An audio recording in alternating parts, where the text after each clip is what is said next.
So I'm very eager to hear some of the ideas that our panel has. And I'd like to bring Liz back up here again to introduce her panelists. So Liz, back over to you. Thank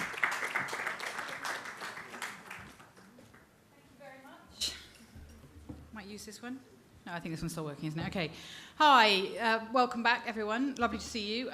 It really is an honour to be helping to moderate this final session with 5 really remarkable and inspiring women. I thought we'd seen our fill of remarkable, inspiring women over the last 2 days, but honestly, I've got an absolute cracking set of new ones for you for the next hour or so. I'm going to tell you a little bit about the session in a minute, but I want to get these amazing women up on stage with me. So I'd like first to introduce Unoma Okorafor. I got it perfect yesterday, didn't I? Okorafor, thank you, is founder, yes, give her a round of applause, especially as I got her name wrong, is founder and CEO of Working to Advance STEM Education for African Women, which is, I think, brilliantly uses the acronym WOW Foundation, an international non-profit whose mission is to increase the pipeline of African girls in science, technology, engineering, and math, which it'll be important for you to realise that is the acronym STEM, which will be used quite a bit, I think, so science, technology, engineering, and math fields, and ensure that female engagement in technology, innovation, and entrepreneurship is a huge benefit to Africa. Headquartered in Lagos, Nigeria, WOW impacts over 10,000 girls each year and operates in 17 universities across 10 African countries. Unoma has worked at leading technology firms, including Texas Instruments, HP, IBM, and Intel research labs. As a serial entrepreneur, and I love that phrase, she also is the co-founder of Radicube Technologies, a big data analytics consulting firm. So please welcome Unoma to the stage. Thank you. Secondly, we have the privilege of welcoming Ethel Cofie.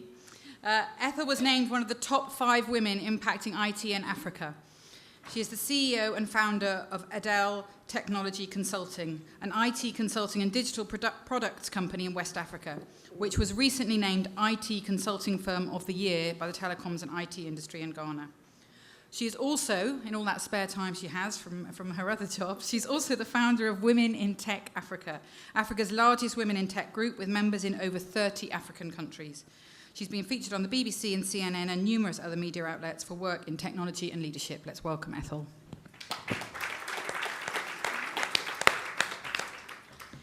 Next we have Steena Kistnen. Steena, would you like to join us on the stage? Steena is the Senior Manager for Education Development at Medine Education Village here in Mauritius. Steena is a young and dynamic professional with a track record in finance and strategic development.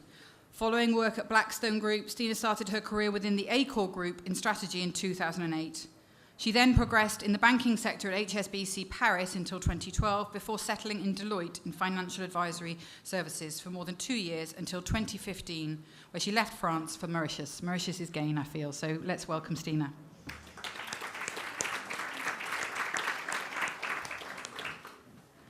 Next we have Adriana Marais. She is a postdoctoral researcher in the Quantum Research Group at the University of KwaZulu-Natal. Her research involves the study of quantum effects in photosynthesis, as well as the origins of prebiotic molecules. Since childhood, she has dreamed of living on another planet. Anyone who was at the last session probably thinks I'm on another planet, but we won't mention that. She, though, has dreamed, no, she hasn't just dreamed, no, wait for this, it's amazing. She has dreamed of living on another planet and is currently one of the 100 Mars One Project astronaut candidates in the running to move to the Red Planet in 2026. Adriana is actively involved in the promotion of science and space exploration as Special Project Coordinator for the Foundation for Space Development, South Africa. Please welcome Adriana to the stage.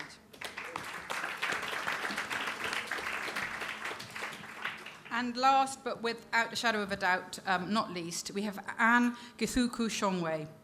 Anne is the South Africa multi-country office representative for UN Women and senior managing partner at Afroes Holdings. She is, and I absolutely love this phrase, she is an Afro-optimist with a passion to positively impact the hearts and minds of Africa's future generation of leaders. Prior to establishing Afroes, Anne was an advisor to the United Nations for 15 years, involved in developing and implementing innovative solutions for governments and international development partners. Please welcome Anne to the stage.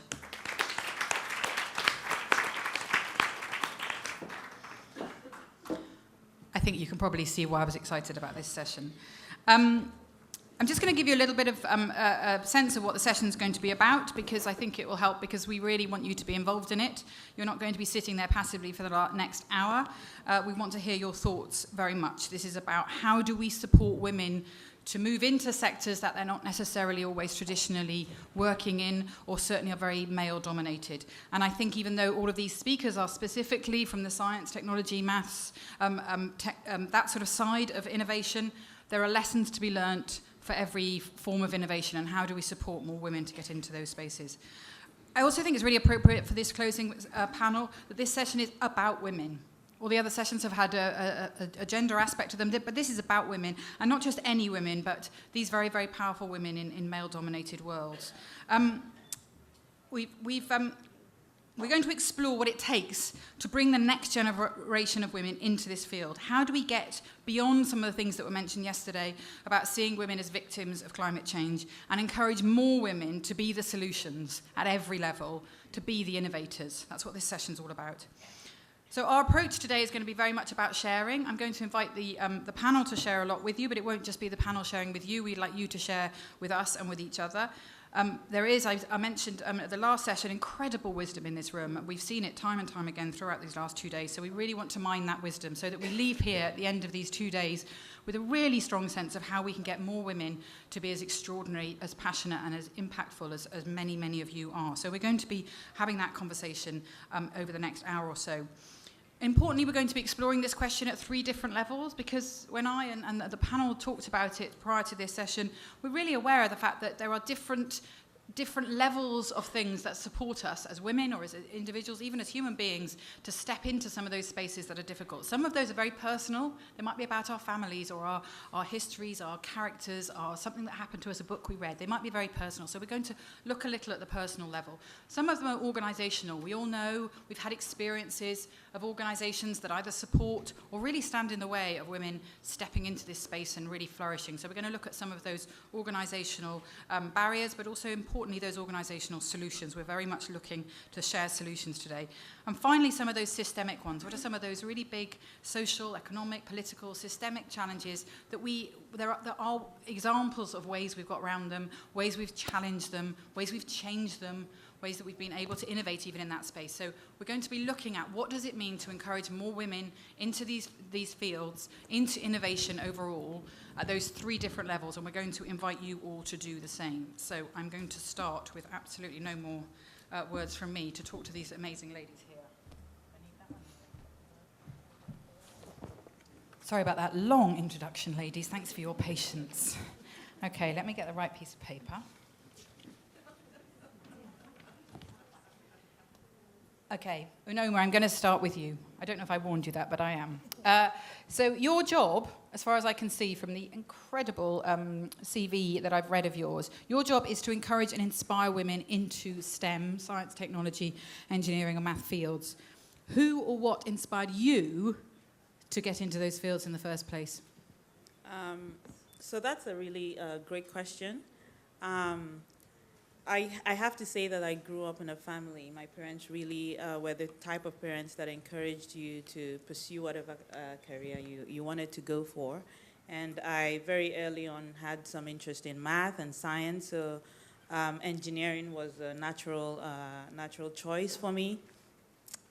So I did go to an all-girls secondary school, and when I was 17, I went off to college. And for the first semester in college in Lagos in Nigeria, I was sitting with a bunch of guys. There were very few girls in a class of 100. I think there were 6 girls at that time. And I came in as one of the, I thought, really smart. I would sit in the front. I was sort of answering questions. And before the lecturers said it, my hands were up. And at the end of that semester, I had the top result in the semester. Well, I came back the next semester, and a good friend of mine pulled me aside and said, you've got to stop being this smart aleck. You're annoying the boys, and the boys are starting to plan to rape you. So you've got to slow it down. And what that did to me was that that moment, the fear and you know the trepidation of going through that, and starting from that day, I never sat in the front. I became a backbencher. I never spoke up in class, and I actually promised myself I would do everything within my power to make sure I did not graduate with a first class.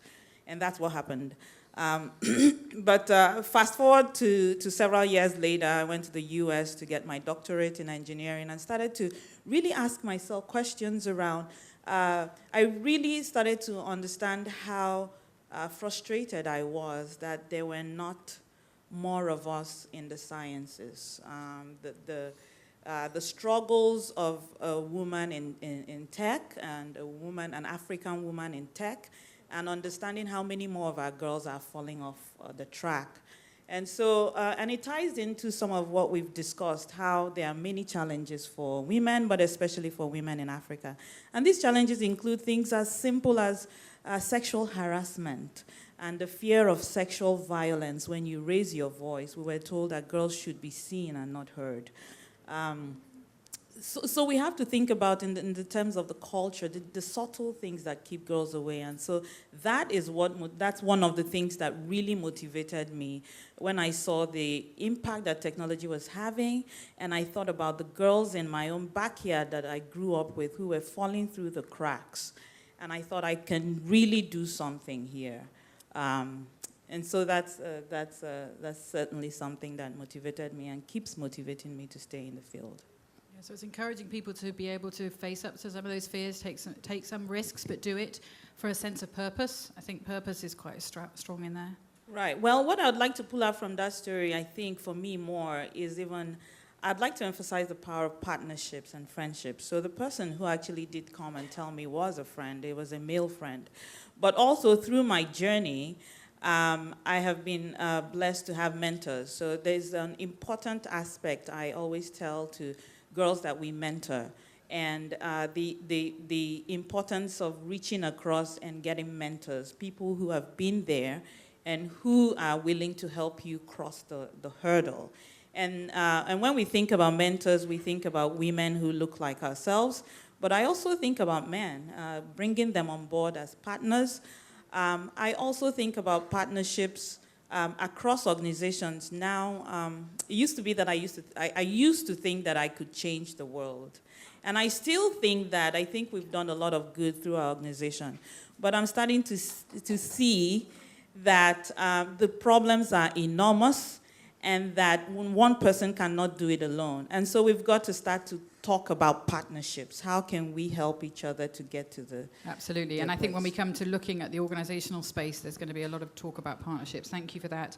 Ethel, I wanted to turn to you, if I may. It says in your the blurb about your company that you have ambitions to grow your company across Africa and beyond. I like that. I like ambition. And what sowed the seeds of that kind of drive, that confidence to make a difference? What sowed the seeds for you in your personal life?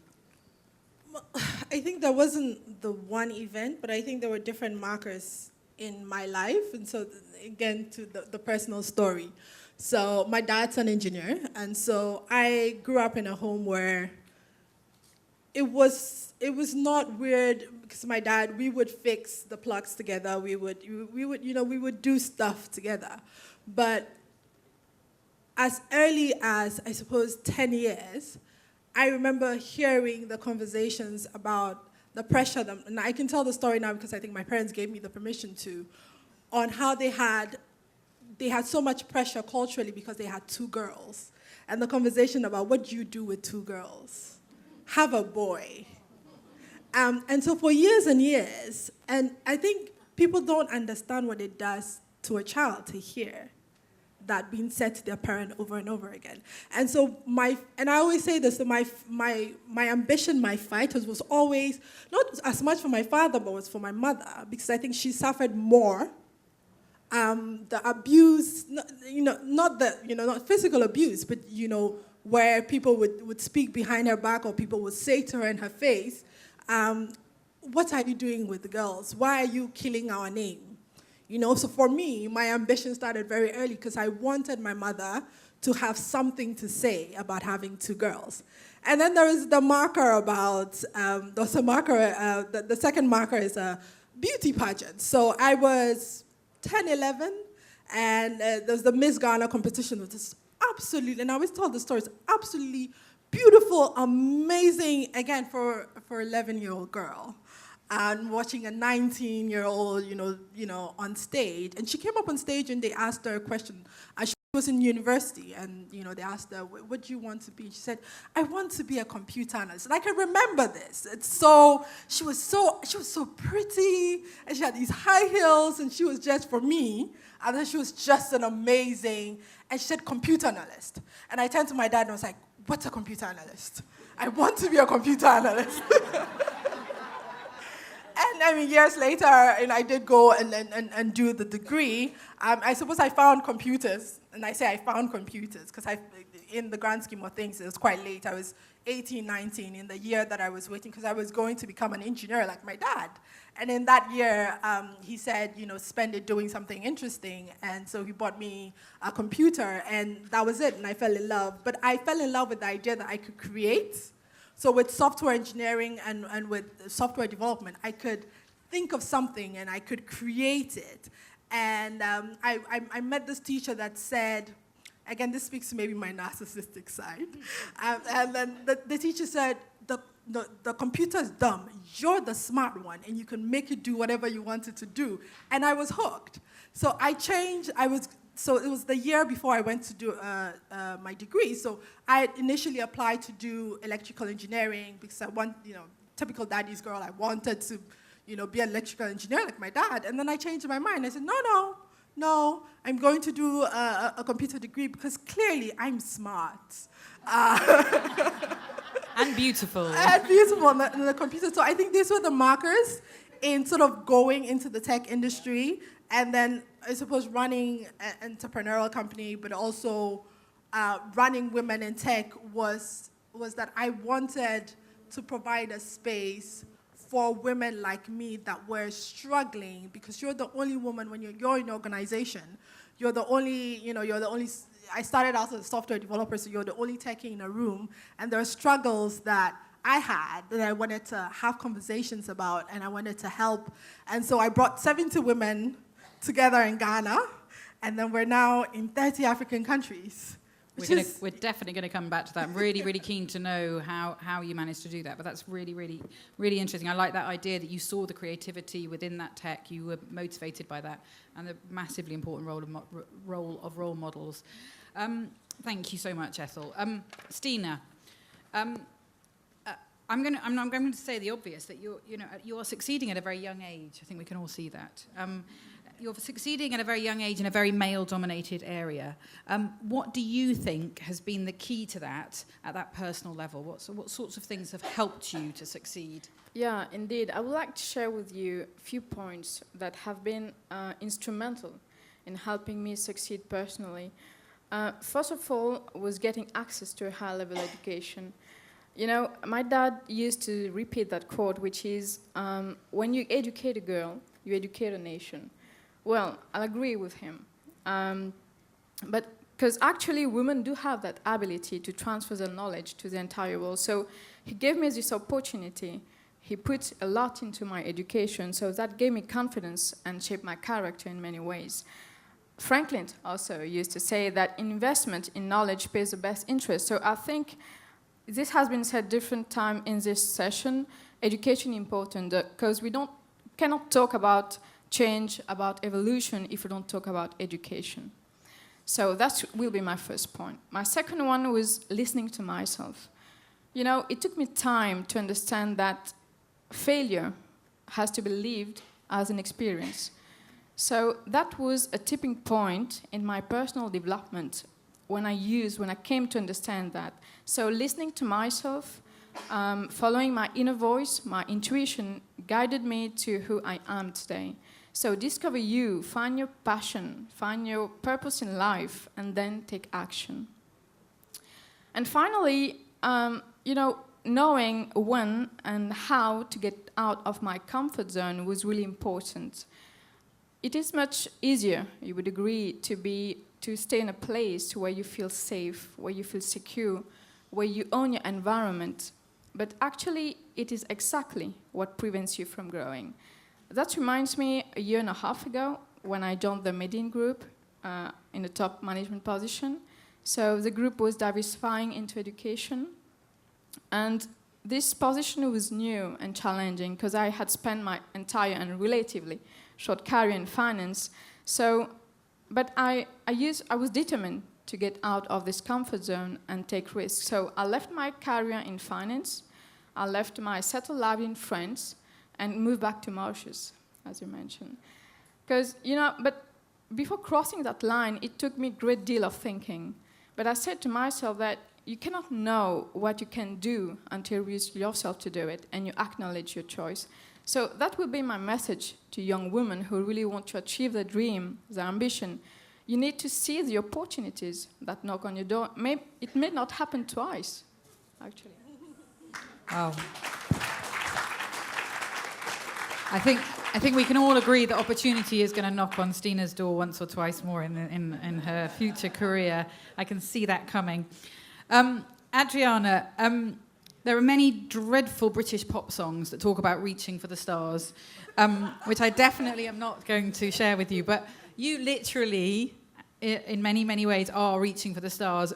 What, at a personal level, really helped you reach that point of ambition, that point of vision? What's helped you? So, it's a pleasure to be here. I'd like to thank, I felt humbled by hearing stories from so many inspirational doers. So as a theoretical physicist, I operate in the realm of ideas. So if you will allow me the opportunity to share some of these ideas with you, and I will get to that point.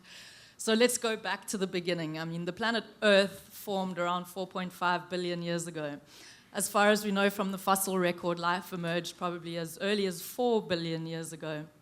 The atmosphere only was oxygenated around 2 billion years ago. So in terms of changing climates, this is intrinsic to being a planet, is this changing environment. So we are now Homo sapiens. We've been around on this planet for around 200,000 years, and the kind of issues that we are discussing here are the sustainability of our species on this planet, because even if Homo sapiens are not around forever, I believe the planet and life itself will prevail. So the question is, will we be one of the 95% of species that have ever existed on this planet that will go extinct or not? That's the big picture. I love the way she's sticking to the personal bit here. It's fine, it's fascinating, but yes, that's your personal, it's great. Tell us more. So I think one of the most rewarding things for me being a part of this Mars One project is the extremely powerful metaphor that it is. I mean, I really hope and believe that it will become more than a metaphor, and you will be around to see whether I'm right or wrong, because I believe people will be on Mars within 20 years, and I'm dedicating my all to be one of them. But at the moment, this is a really powerful metaphor. I believe that by putting yourself from a personal level, as Steena just said, from the personal level all the way up to a species, by taking yourself out of your comfort zone, you develop and create new knowledge in a way that is unprecedented if you stay in your comfort zone. We've seen this with people moving to new environments throughout history. So we're now at a unique point in history where, I mean, we are unique. Homo sapiens, as far as we know, are the only collection of molecules, because that's what we are, that are able to observe reality, make sense of it with language, and furthermore find ways to store and communicate this information with each other in forms such as the internet. And I believe, and this is my hashtag, proudly human. You know, if we want to sustain our species on this planet, we need to understand and explain to each other and understand for ourselves why. Why should we be the species that does not go extinct like others? Do we deserve our place on this planet? Do we deserve the resources that we are consuming? And can we do this more thoughtfully in order to sustain ourselves? So what I've been trying to do, I'm a researcher, so of course being on Mars would be an absolute ideal opportunity to expand human knowledge in an unprecedented way. Every question you ask, every piece of information that you gather is something new. So I would certainly be prepared to sacrifice my life on Earth to have this opportunity. But I've been trying to share this with young people, and I think we are all born curious, questioning, thirsty for knowledge, ready to innovate, ready to think out of the box. But somehow we get socialized along the way, and probably education is partially to blame for this, where we lose this dream, this imagination, this ability to see a reality that is better than the one we are currently living in. And I see it in the children. I mean, I talk from age 4 up to actually 91 was one of the oldest members of the audiences that I've talked to. And without fail, it is the very young kids who are not asking, how will you leave Earth? They are asking, can we go from Mars to Jupiter? Can we leave the solar system? Can we get to the edge of the galaxy? Can we get to the edge of the universe? These are the kind of thinkers we need to sustain ourselves as a species. Some days I have my doubts, but I do believe that we are worth saving. And I think... reaching for the stars is something I'm doing literally, but I really hope to inspire others, I guess, along the way to reach for their own dreams, no matter what they are. Fantastic, thank you.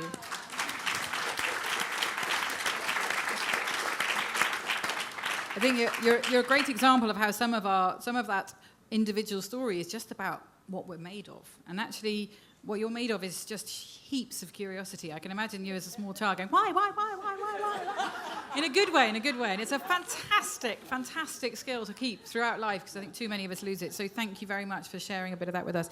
Anne, very much not last in the row. I mentioned my delight, and it is a real delight, reading in your biog that you're an Afro-optimist. What made you an Afro-optimist and led you to this point in your life of huge success? What are some of those individual seeds of your later life that you can share with us? See, I want to be part of them. So I also want to sound like this great scientist type thing. So if you'd allow me to do that. Yeah. Be whoever you want to as be. I talk about the Afro-optimist, it will come through. So I started out as an economist. So like Ethel, my father was an economist. And so I thought, I want to be like my dad, because I thought he was really cool. And then I worked and worked. And I worked in the UN, and I worked there for I don't know how many years. It was too long. I was getting bored. I was looking around. And then I actually started getting pissed off. And the reason I was getting pissed off was that I found that many of the governments and the UN colleagues that we were working with were just ready to maintain life at the lowest common denominator possible.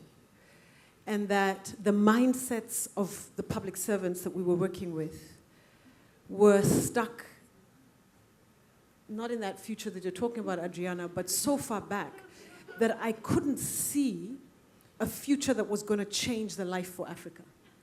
And yet, I had teenage children at the time who were young teens, in their, well, not even teens actually. My son was about 10, 11, and my daughters were, 2-3 years behind him. And I looked at them and I kept thinking, what kind of future are you going to have in this continent? Are you going to believe about a better future is possible? Are you going to be challenging and breaking the barriers that all of us have been sort of stuck in, Will you consider a life and a future in the African continent, or will that life be defined by leaving the continent to be able to actually make anything promising? And so I started finding that I was getting really uncomfortable in the skin that I was in, and that I needed to find another way to start trying to shape a different future. So I started thinking about, so what is education doing? How are we teaching our children what the future looks like? And I found that as I attended many, many classes with my kids, that actually they were being conformed in every way, and that we needed to find a new way to teach. And so I started looking at media. And I found that media and technology were basically conforming to the West, and that we needed an African narrative. And so, initially I was going to do CDs and kind of African stories and so on. And then one day I was sitting with my son. And my son at the time was about 10. Now, I don't know how many of you have 10-year-old sons, yeah? 10, 11, or past that. And you know how when they get hooked to a computer game, they won't leave. They won't brush their teeth. They won't eat, right? So this is the kind of struggle that I was having with my son. And I was now getting so angry that I was wanting to yank out the computer games and throw them out and never ever have them in my home.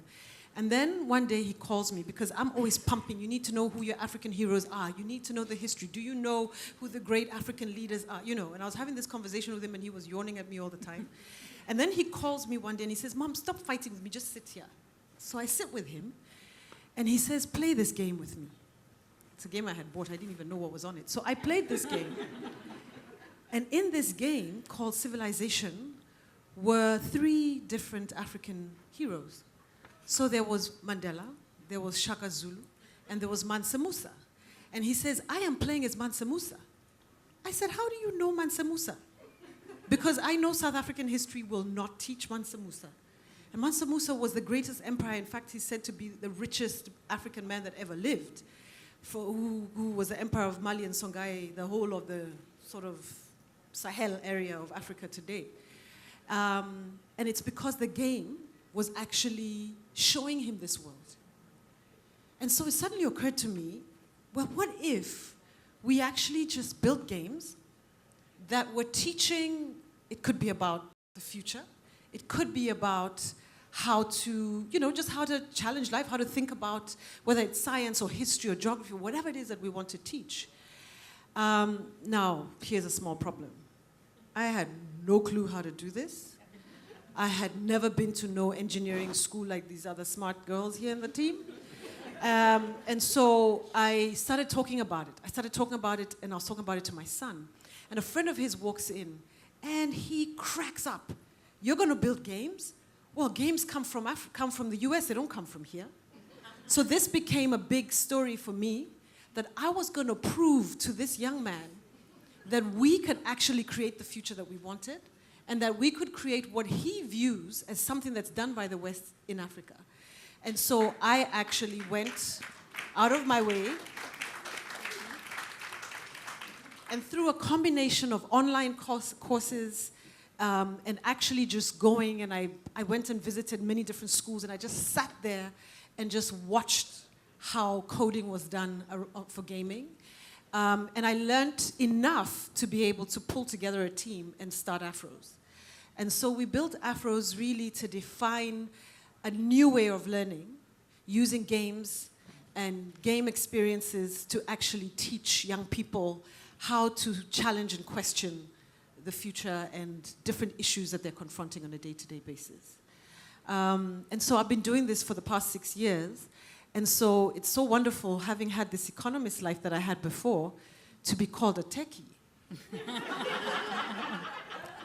And so one of the things for me that has been the most exciting has been to gather women, young women in particular, and start working with them to start thinking about how games can actually be used, because this is where the future of learning is.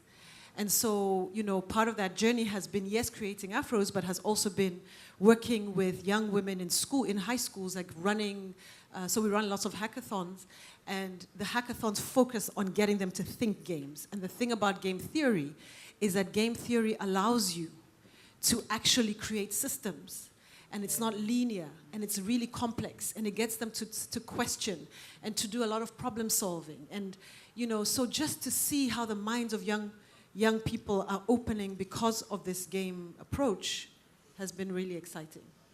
Amazing, amazing. Should we just stay for a few more days? This is just too good, isn't it? Yeah, I really love that story, because actually you're talking about innovation. You're innovating in so many different ways. You're talking about, a new way of learning for young people. You're talking about even innovating about who you are, which I think is really exciting and very risk-taking, like actually questioning, who am I, what's my role, what can I do, what's possible for me. I think it's really, really exciting. Really. Yeah, I think one of the biggest things that I say to young people is, because they sort of get stuck on, and parents, we're terrible. We're terrible. We say to our children, push them to be an engineer, push them to be a doctor, push them to be whatever. I started this at 44.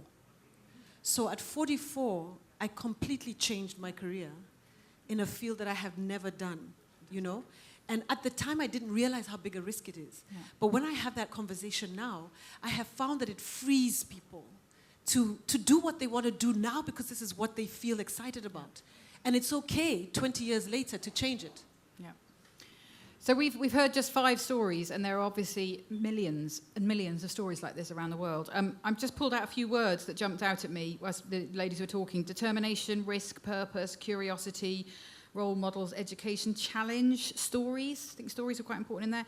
Heroes, other worlds. And I mean, obviously, not only Mars-type worlds, but actually other worlds are possible. A different career, a different way of thinking. Other worlds are possible. Possibility, even. What if? I think what if sort of came through there. What if?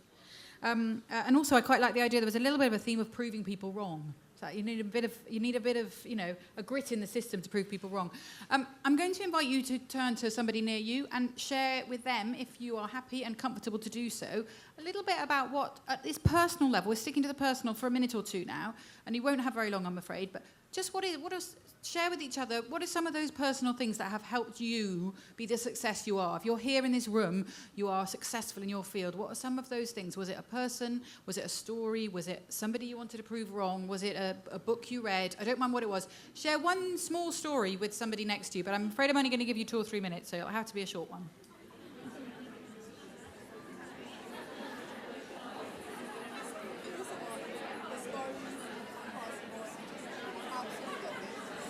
Yeah, they were great, weren't they? I had every confidence. I know. It was amazing. I know. When she first started talking, I was thinking, like, where do I take this?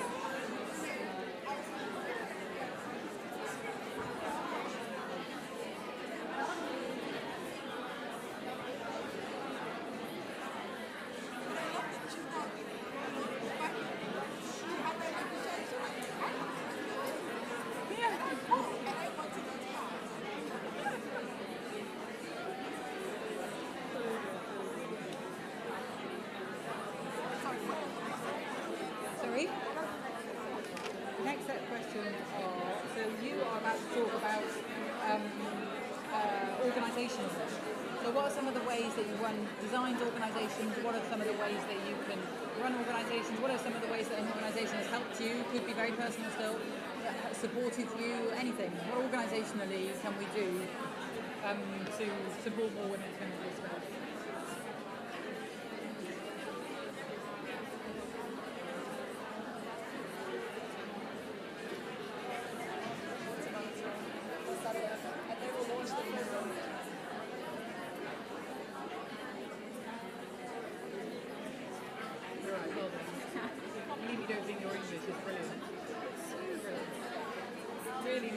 You need to overcome this paranoia. You're very good at English, really. I'm used to speaking French, I know, but it's so good.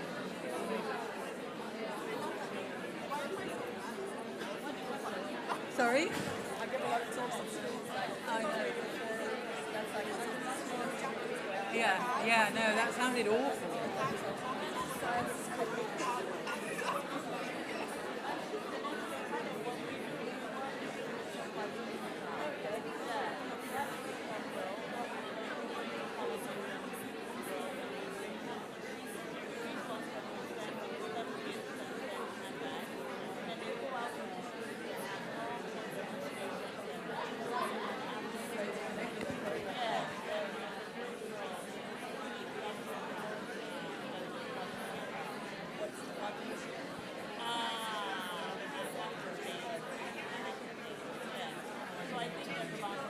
It's going to be a nightmare stopping them. I'm just warning you now. I might stand up. That's like stuck to my seat. That's a bad sign. Okay. I know I've unleashed your personal stories, and it's going to be very hard to get you back in the box. Okay, everybody. I know we would all love to hear everybody's stories in this room, and that would really take us deep into the night. We're not going to do that. But you might remember before I asked you to share your stories, you might remember that I read out a list of words that had jumped out and meant something from the stories we'd heard from these ladies. I was trying to think about my own personal story, which I'm not going to share for time reasons, but I learned 2 very, very important things from my own, sadly no longer here, dad. One was the importance of curiosity, and one was the importance of self-reflection. Know yourself. Don't be scared to look inside yourself, because you'll find all sorts of depths within it that you can be proud of. He drummed those into me from a very, very tiny age, and they have served me incredibly good stead. My sense of curiosity has led to almost every career decision I've ever made. And my sense of self leads me to be able to stand here, even though I'm not an expert in anything we're talking about today. So for me, if I had to pick 2 words, they'd be curiosity and self-reflection. But these amazing women had lots of other words. So I'm going to invite Gillian to come round, and she's not going to ask you to share your stories at all, but just to share a word a word that might sum up one of the things, one of those keys that helped you as a woman step into the space that you're in, so we can get that sense of what it is that helps women to achieve. So if you can think of one word, when Gillian turns up, can you share that with us? I'll give you a moment to think first about what your word's going to be. And I then I'm just apologize if I'm gonna ask squinting at you. a few That's just the people lights. for their word. Not a run-on word, not like 5 words connected, just one. So let's, who has a word? Do you have a word? Passion, Passion, great. Persevere. Perseverance. Determination. Nice. Innovation. Be positive for yourself. Bit of a That's a cheat, very but long positive. word. We'll take positive. We'll take positive. Confidence. Courage. risk, Oh, we've got courage over there and risk. Courage. Okay. Somebody at the front here. Dream. Dream. That's a good Nice one. word. Ambition. resilience, Great. Humanity. Humanity. Great. Curiosity. Curiosity. That's okay. faith, I said one. You said what? faith, Faith. Faith, sorry, I didn't realize Brilliant. there were another microphone. There we go. Love. Love. Oh, I'm really pleased that there's a man who said the word love. Hooray! Thank you. un, deux, en, I didn't mean that as weirdly as it sounded, sorry. I just mean it's great. That love is really important. We don't talk about it enough, in my opinion, in the workplace. It makes the world go round and all that stuff. en français, je dirais le mot oser, Oser. To dare. Dare. To dare. Thank you. Service. Service. Service. Perseverance. Nope. Okay, that's okay. Okay. Okay. I think that's... We've got One- one or two more. one The last hands are one. shooting up. I'm going to take 2 more and then we're going to draw this. Fear. Fear. That's good. I Embrace wanted the to fear. add commitment. I feel that is commitment. Commitment. Commitment. Brilliant, Okay, thank you. Okay. There, I'm sure there'll be many, many more words, but I think what we've done with that very small exercise is paint a bit of a picture about what are the conditions that we need to create for people to really flourish and to really step up to some of those challenges that these amazing women have stepped up to.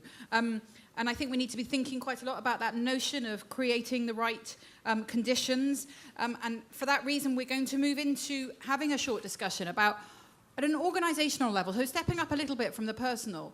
We all work for different organisations, work in different communities, different spaces, different sectors. But what is it at an organisational level that supports more women to step into those innovative, groundbreaking, difficult places, often very male-dominated places? What are some of the experiences that we have? Maybe they're processes, they might be approaches, they might even just be a way of thinking. You know how organisations have a way of thinking? What are some of the ones that helped people to succeed? I wanted to, if I'm allowed to be rude, just give a quick one of my own examples. The reason I'm really passionate about this, I had the luck to work with a number of people in this room on an amazing programme a few years ago that worked right across Africa, parts of the Middle East, lots of different places. It had many strengths and weaknesses, and like all programmes. One of the things I think it did right, and there are people here who might disagree about this, my experience was they recruited for diversity. They didn't recruit, not in a tick-boxy way, and I mean diversity in its broadest sense. They wanted different types of people, whatever colour, age, gender, etc. They wanted people with different skills, different ways of looking at the world, different types of curiosity, different, confidence levels, different everything. They wanted that level of diversity because it was only together that we were really, really powerful and able to touch as many people's lives as I believe that we did. And I think what it did was allow that system to not have a type. You go into organisations and there's a type, and if you have a type, then you are either in or you're out, and often I think organisations are designed to work for particular types that tend and often are historically male stereotypes. Not all men fit into them, but male stereotypes, so it makes it harder for women to step in. So I think recruitment policies in an organisation can be very, very powerful mechanisms for change. So I'm interested to hear from these ladies about what different types of organisation, different organisation experiences you've had that really support women to step in or have supported you. Steena, I'm going to start with you. How have the organisations you've worked with up to this point really supported you to succeed? What sort of things have helped?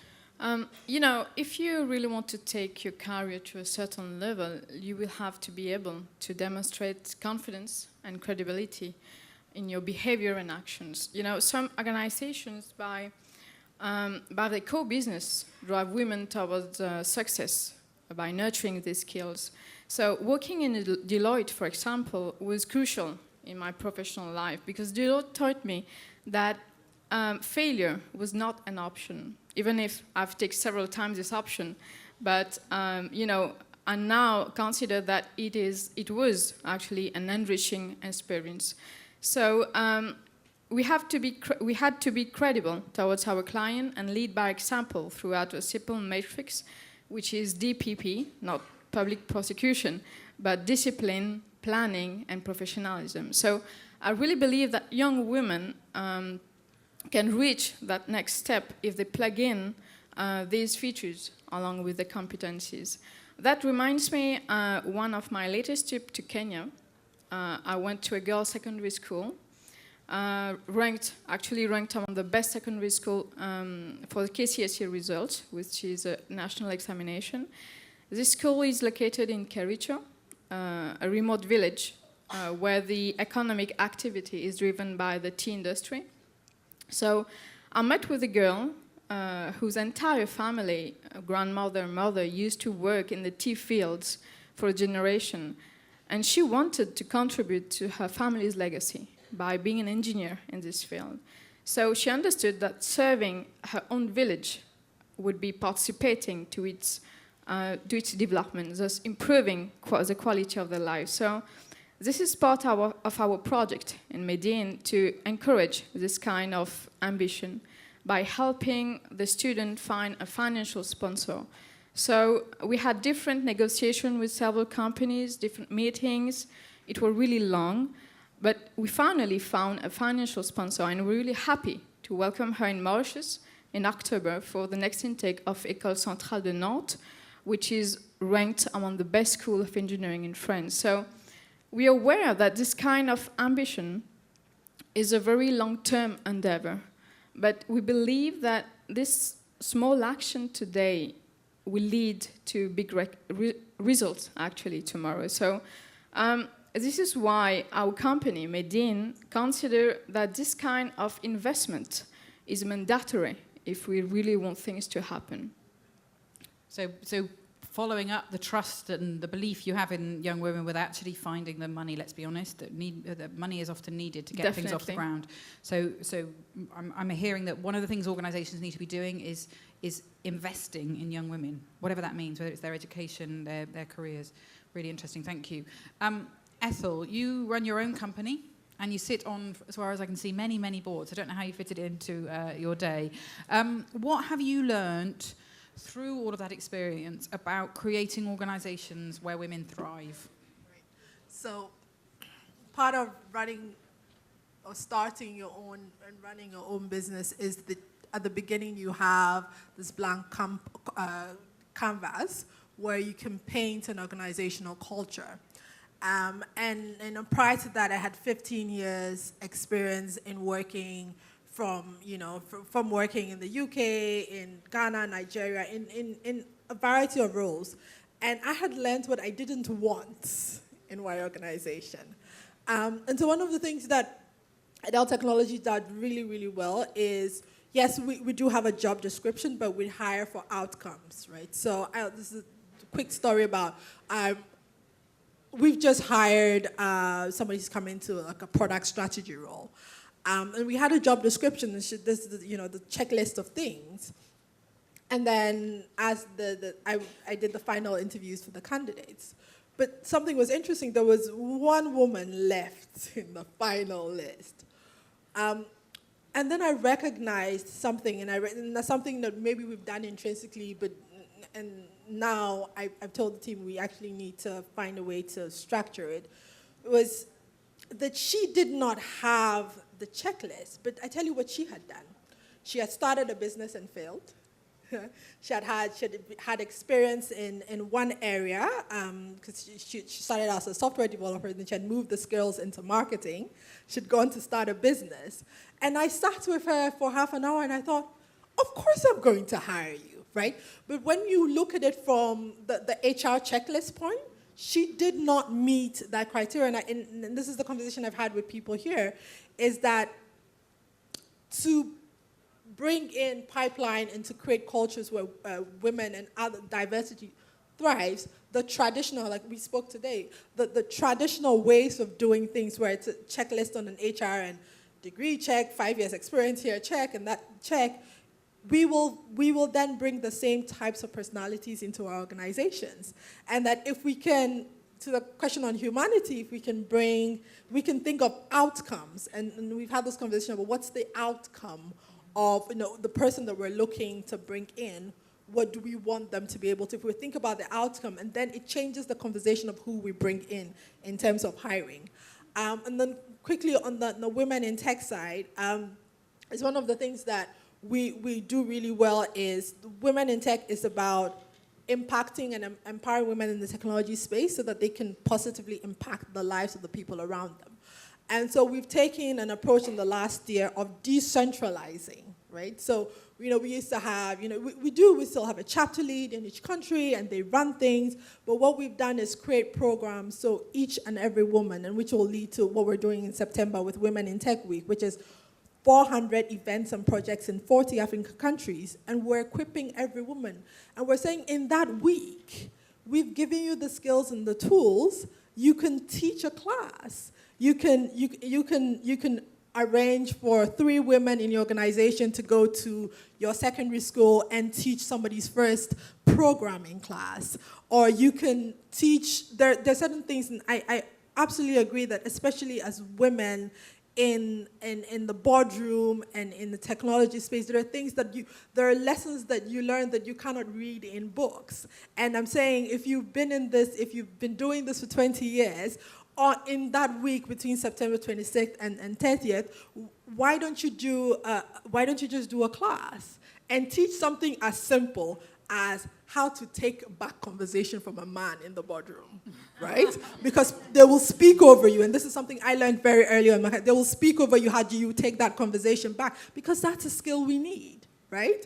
And so for us, it's a huge organization, but it's no longer, that we're equipping every woman and women in Tech Africa to be able to, on their own, impact 3 women, 4 girls in their community. And I think over time it will have great impact. So, that's what we're doing. I really love that story, and I think it's, it was mentioned yesterday in one of the sessions, I don't know if you were there, about eco, not ego, or something along those lines.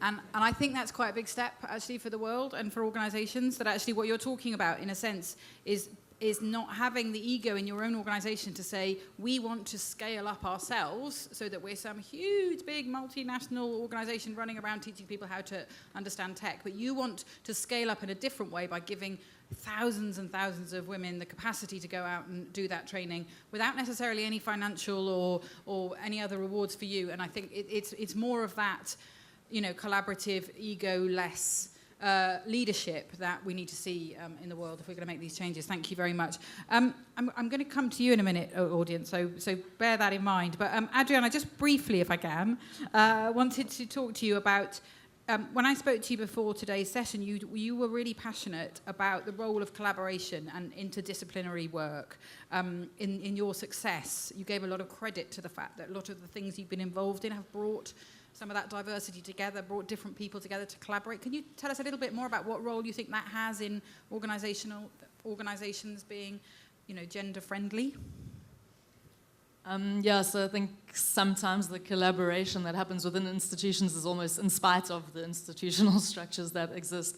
And as a researcher in quantum biology, I understand how difficult it is for people from different disciplines to realize what common ground they have. There's the problem of terminology, there's the problem of the traditional ways of doing things and lack of will to be adaptable and to change these ways.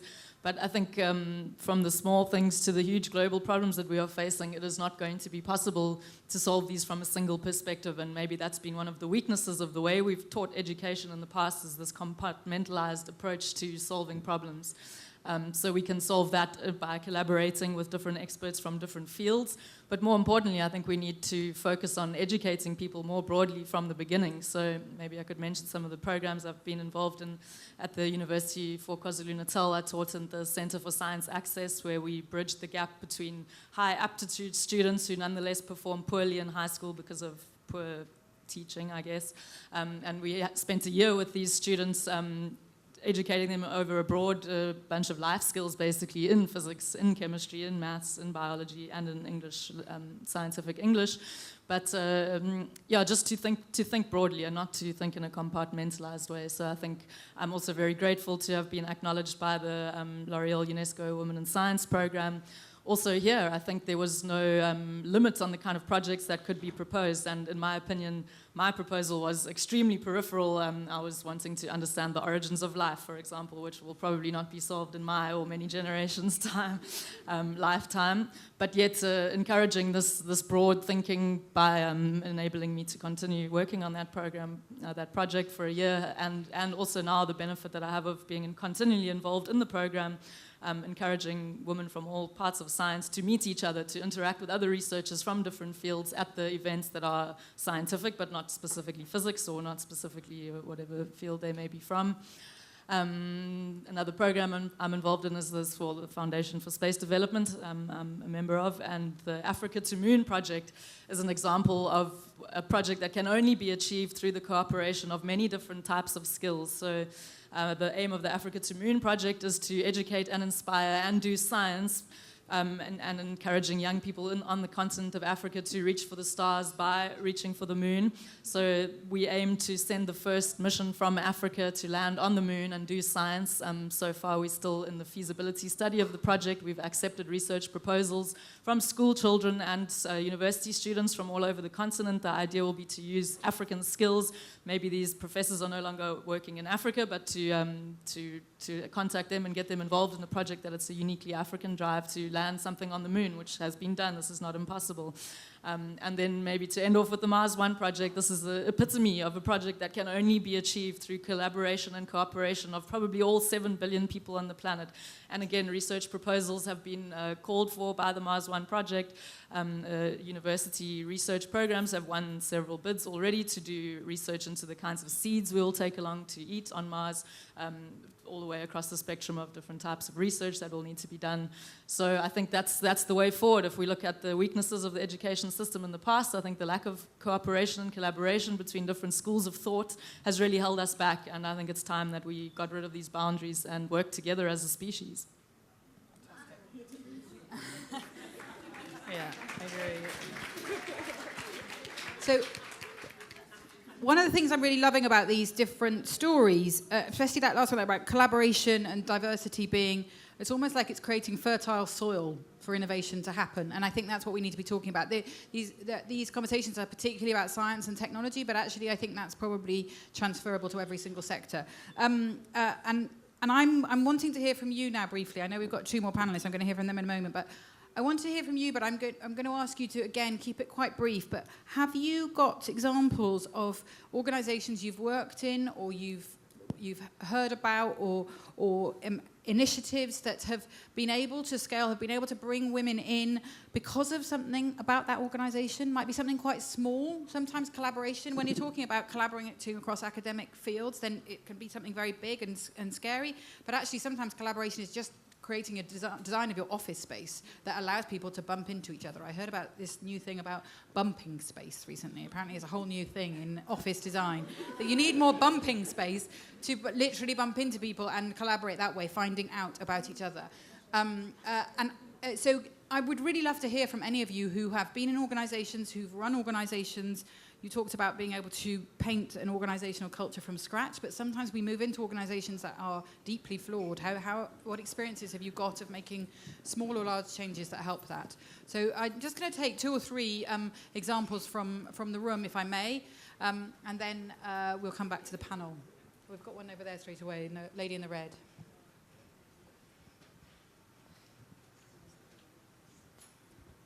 Thank you. I just wanted to share with you an experience that we have.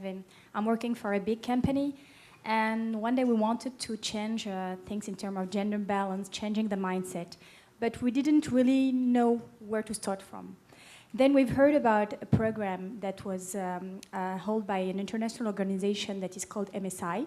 So Morocco had an international cooperation with the US, and they had this budget to help companies to change the mindset. So I've heard with this program, and we asked if we could participate. And then we have a great external consultant that came to our companies, and I really want to thank her. Thanks, Sarah. She's not here. She just had a baby, but she's really changed everything inside the company. And having someone externally coming to our management committee, talk to people, which is not you. I mean, if you would say, okay, you can talk, but I mean, and she started talking about bios. She started talking about how to change mindset.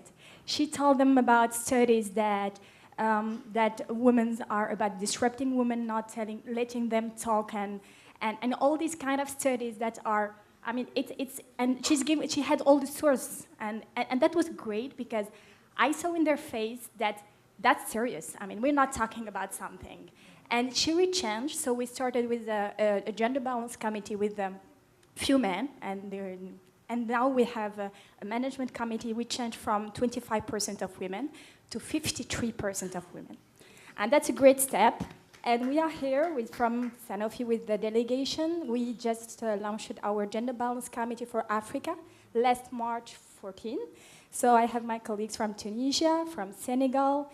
The head of Africa is in the project, and we are really, when we'll come back from this forum, we want to empower all the women within the company. But now, even within the company, things changed in Latin America, and we wanted to do it in Africa. So now we have a committee, we're going, and we're really empowered and inspired. Thank you for this story, and we try to do the same thing within our company and the private sector. Thank you. Thank you very much indeed. And I think we can't necessarily all get those external consultants, but actually we can all invite some difference into our space, ask some different questions, be curious. Yep.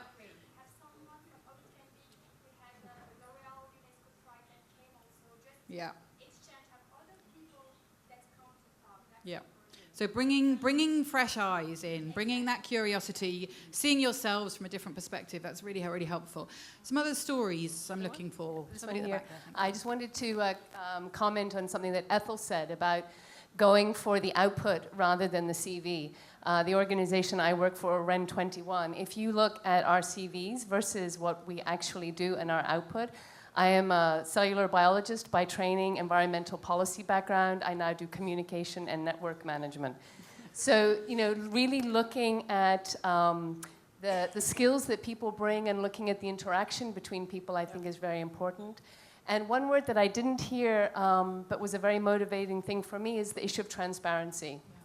You have to be transparent. We can agree to disagree, we can have different perspectives, but the issue of transparency brings in a level of honesty, which then also stimulates a lot of new ideas and forward movement. Absolutely. So openness, transparency, curiosity, they're all coming out. Great, thank you. Any other examples? Hi. I'm stand Curry. Sure, Hi, yeah. thank you. I've been running my own business since I was about 23, so about 18 years. And I think one of the most powerful things, and I relate so well to all those women, particularly the entrepreneurs, is that role modeling and just living a life that the women in my organization would want to see themselves living, whether it is extending my life or their lives beyond what we do every day. So I run a property organization. We've listed companies, and we manage assets on behalf of clients in South Africa. But the most important thing is really role modeling daily. The woman I want to be every day, and the kind of women I would love to grow with. And that's been quite critical for me over the last 18 years. So thank you for your experiences too. Really, really powerful. And I think that's a call to arms for all of us, isn't it? That actually we need to be those role models. We might not think we are role models, but we are. And we need to live up to that challenge every day in the way that we talk, the way we talk to each other. And the way we talk to the next generation. Any last examples before I move on? I don't want to miss any. Okay, so we've touched on the personal. What does it mean? What are those really, really individual things that help us to step forward as women and put our heads above the parapet? what are the organizational structures that can support that or indeed get in the way? But how can we create organizations that really help women to thrive? I want to move now, before we finish, to those sort of social and systemic issues. We all know that the world is created in different ways in different parts of the planet. But what are some of those barriers, those economic, those political, those social barriers that are there? But I think most importantly, to continue the theme that we've had today, what are some of your experiences of overcoming those barriers? What has helped you, because you are all incredibly successful in your own ways, what has helped you to get around those barriers, or perhaps even challenge those barriers and get rid of some of them so those who come behind you don't even face them? I'd really like to, I'm going to turn to you first, Anne, if I may. You've worked with governments and intergovernmental level at all sorts of different levels. You must have experienced and witnessed many, many of those systemic barriers. What do you think is needed now, or in your experience has worked in the past to reduce those barriers for others? Yeah, okay. I think at the social, I want to say something about the social level based, because we had that brave gentleman who said love.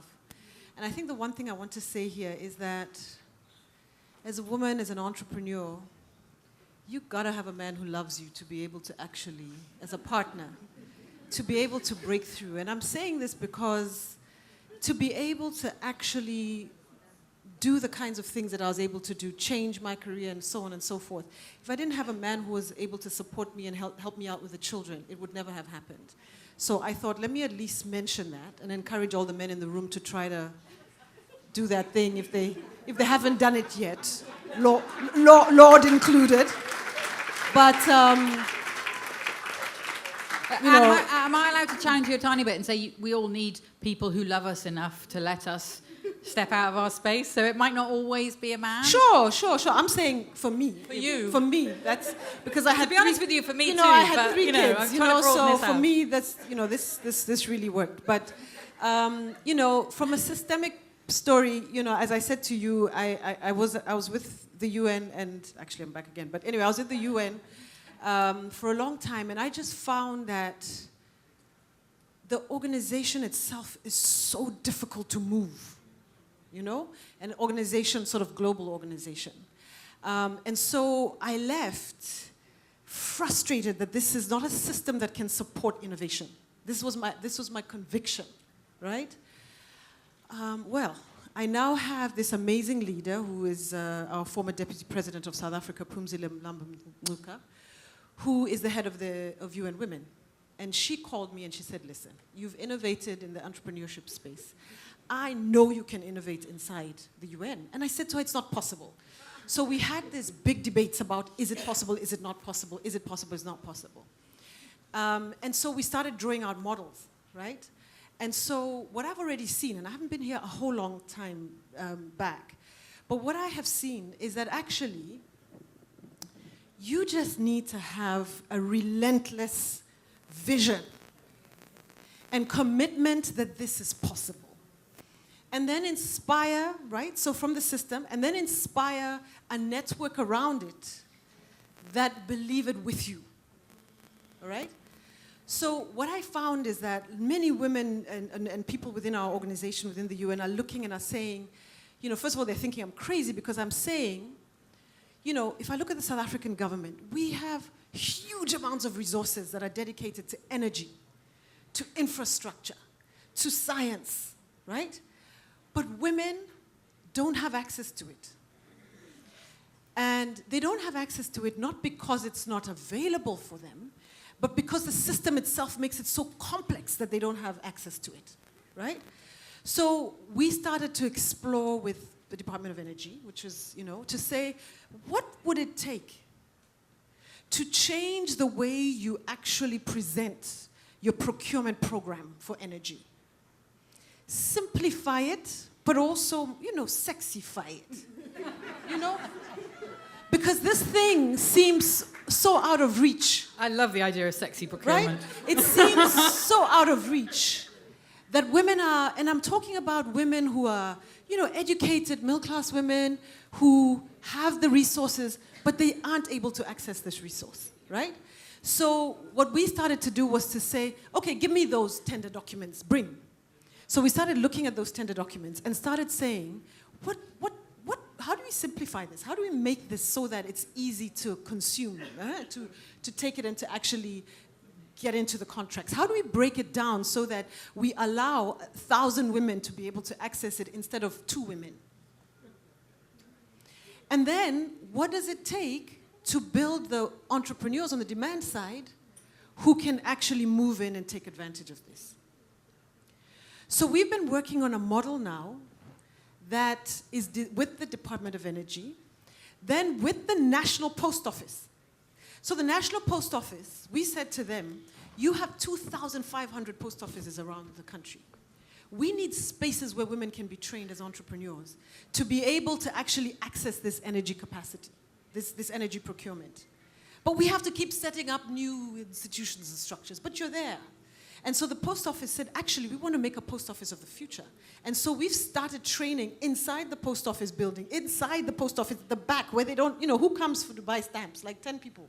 So you buy the stamps in that corner. Then the rest of the space, we now use for digital literacy training for smallholder farmers who need to access agricultural contracts. We've brought in women who are interested in doing procurement.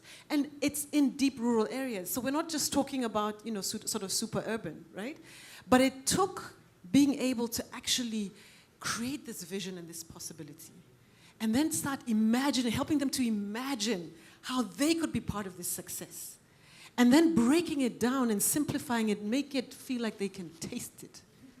And then they start thinking about this is possible to do. Right? So, I think part of what has helped, obviously, is that I left.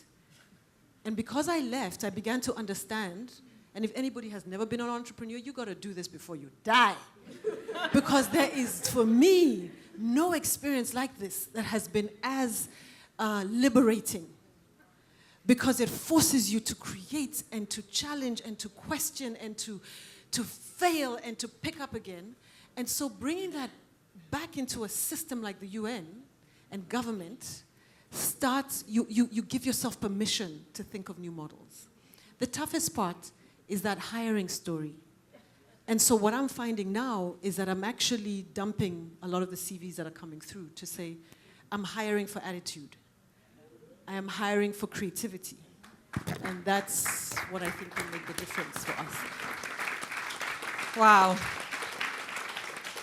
Amazing story. I really, really love the kind of power of what if there. What if post offices just didn't have to have that much to do with post? What if?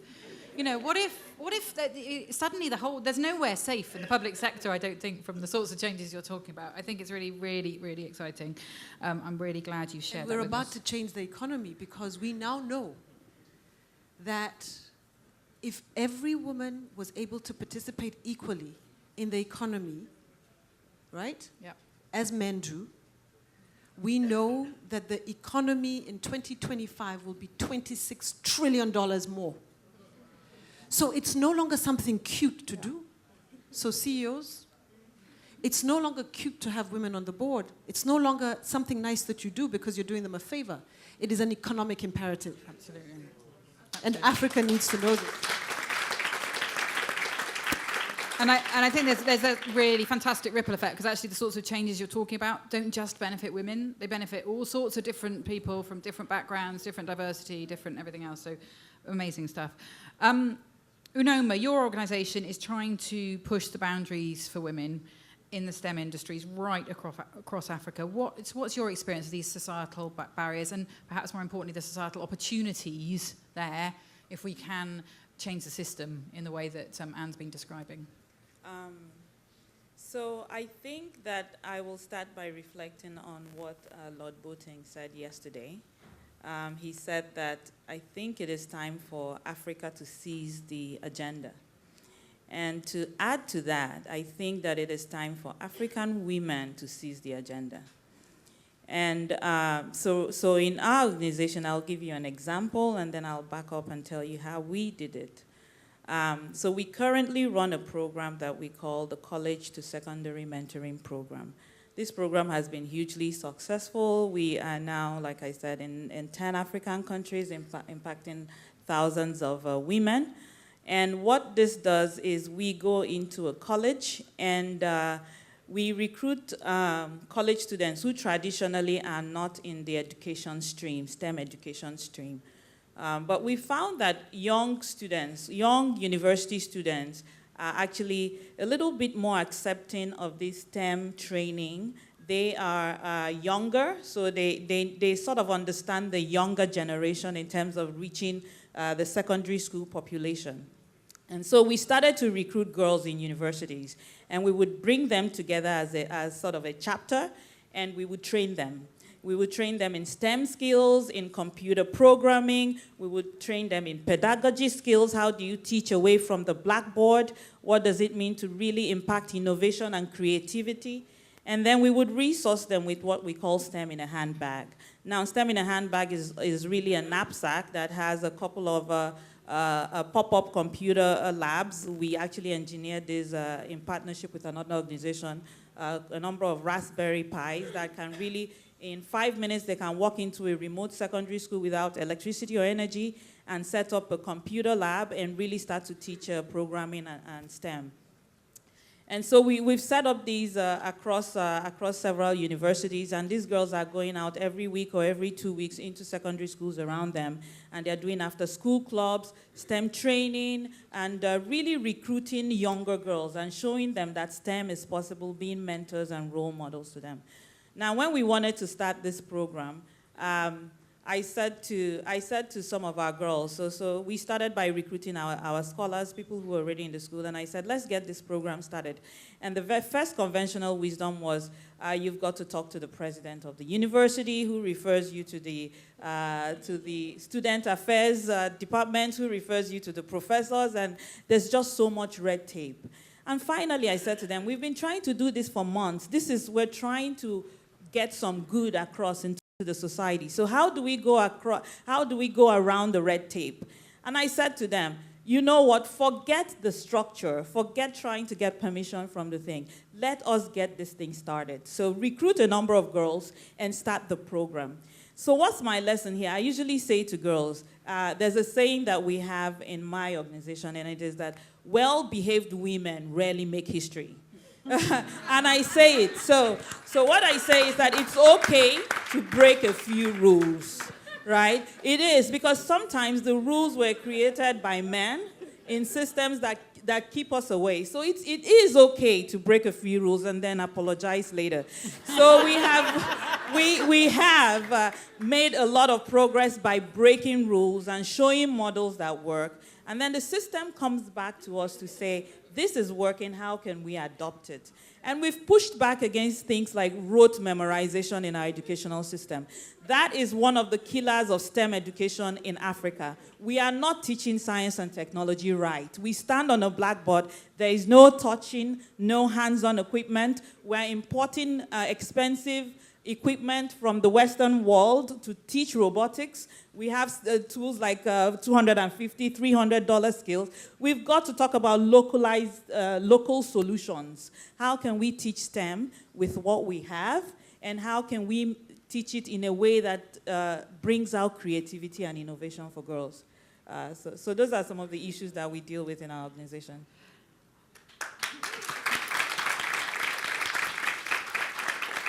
I know what I want, and what you want is me to keep this conversation going for another half an hour, but it's not going to happen.